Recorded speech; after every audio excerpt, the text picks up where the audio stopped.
ओम शांति। Good morning everyone. कैसे हैं आप सब? बहुत सारी दुआएं आपके लिए। सदा खुश रहें, स्वस्थ रहें, धन धान्य से संपूर्ण हो।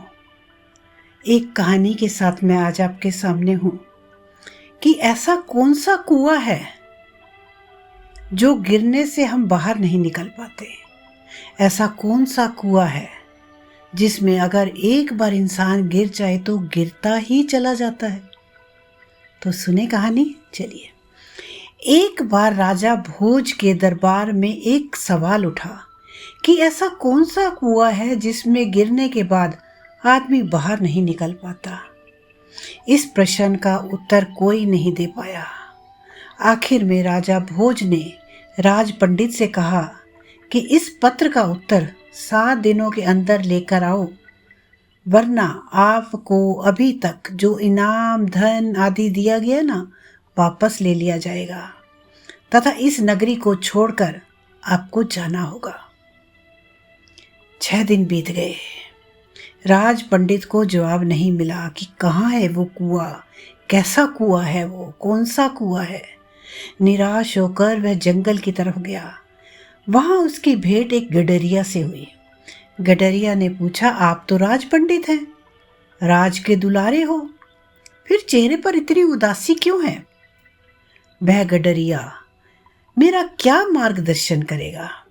पंडित ने कुछ नहीं कहा। इस पर गडरिये ने पुनः उदासी का कारण पूछते हुए कहा, पंडित जी, हम भी सत्संगी हैं, हो सकता है आपके प्रश्न का जवाब मेरे पास हो, अतः निसंकोच कहिए। राज पंडित ने प्रश्न बता दिया और कहा कि अगर कल तक प्रश्न का जवाब नहीं मिला तो राजा नगर से निकाल देगा।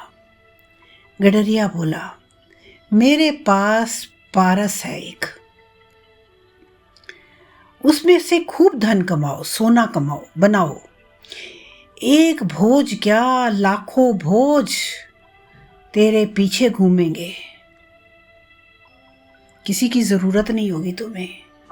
बस पारस देने से पहले मेरी एक शर्त माननी होगी कि तुझे मेरा चेला बनना पड़ेगा। राज पंडित के अंदर पहले तो अहंकार जागा कि दो कोड़ी के गडरिये का क्या चेला बनूं मैं, क्यों बनूं? लेकिन स्वार्थ पूर्ति हेतु चेला बनने के लिए तैयार हो गया। गडरिया बोला, पहले भेड़ का दूध पियो, फिर चेले बनो। राज पंडित ने कहा कि यदि ब्राह्मण भेड़ का दूध पिएगा तो उसकी बुद्धि मारी जाएगी। दूध नहीं पीऊंगा, ले तो जाओ फिर, मैं पारस नहीं दूंगा, गडरिये ने कहा। राज पंडित बोला, ठीक है, मैं दूध पीता हूं, मैं तैयार हूं इसके लिए, आगे क्या करना है? तब गडरिया कहता है, अब तो पहले मैं दूध को झूठा करूंगा, फिर तुम्हें पीना होगा। क्योंकि क्वेश्चन कर दिया ना। राज पंडित ने कहा, तू तो हद करता है, ब्राह्मण को झूठा पिलाएगा, तो जाओ। गडरिया बोला। राज पंडित बोला, मैं तैयार हूं झूठा दूध पीने के लिए।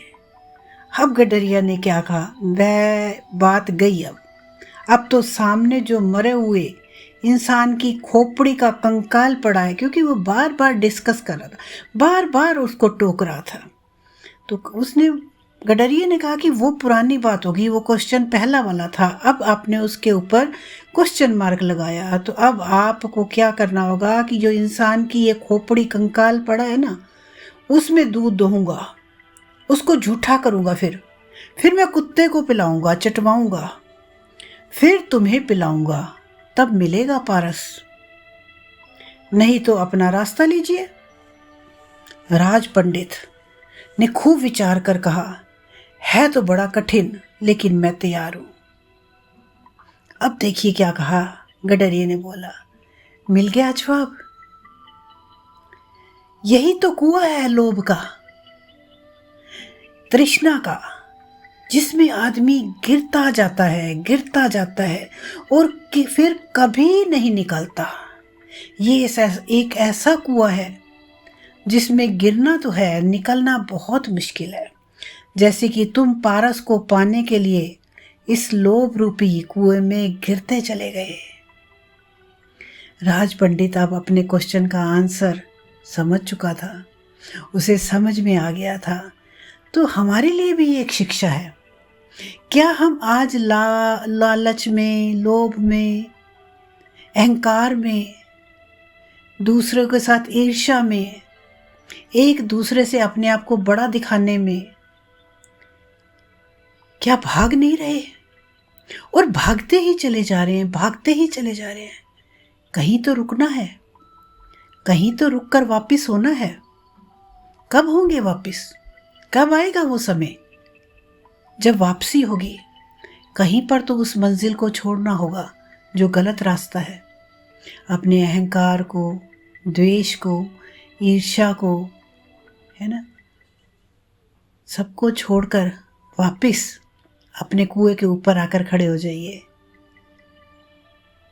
ताकि स्वयं का चेहरा देख सके, खुद का चेहरा देख सके कि मैं क्या हूँ।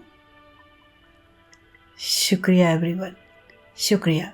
Please subscribe my channel and share. बड़े ही दिल से, बड़े ही मन से मैं ये वीडियोस बनाती हूँ, तो शुक्रिया। आपको लाभ पहुँचे इससे।